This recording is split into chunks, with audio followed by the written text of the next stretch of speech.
bilmirəm vallahi. Mən o sualıma davam olaraq deyim, Zavid bəy, Azər Bağırov Kəpəzin baş məşqçisi belə bir problem olduğunu demişdi öz komandasında da və dərhal da Qarabağlı oyunda misal üçün bəzi əsas heyət oyunçularını oynatmadı. Bir növ belə deyək də sözün açığı deyim, yəni mən həddindən artıq tək qalmışam. Yəni məşqçi kimi. Yəni bütün günü məşqdə uşaq futbolçularla özünüz bilirsiniz ki, onsuz qış transfer pəncərəsindən biz istifadə edə bilmədik. Yararlana bilmədik də. Bir Şuti gəldi bizim komandamıza, Marko gəldi, daha ikisini istəyirdi, alınmadı. Belə deyim, ehtiyac var idi, axırıncı yerdə gedən komanda. Necə ola bilər ki, yəni güclənməsin? Yəni bu təhlükə var burada.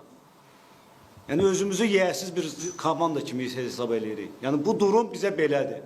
Həm bu, belə üzr istəyirəm, futbol ictimaiyyət tərəfindən də belədir. Onsuz Səbail komandası bu dəqiqə hamı danışır ki, heç kimə lazım deyil.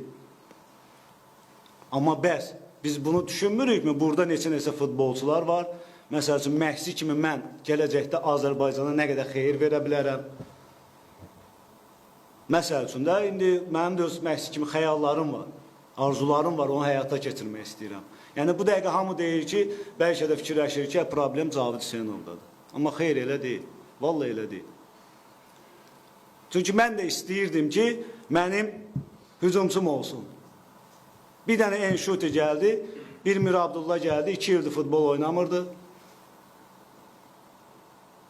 Başqa heç kim gəlmədi.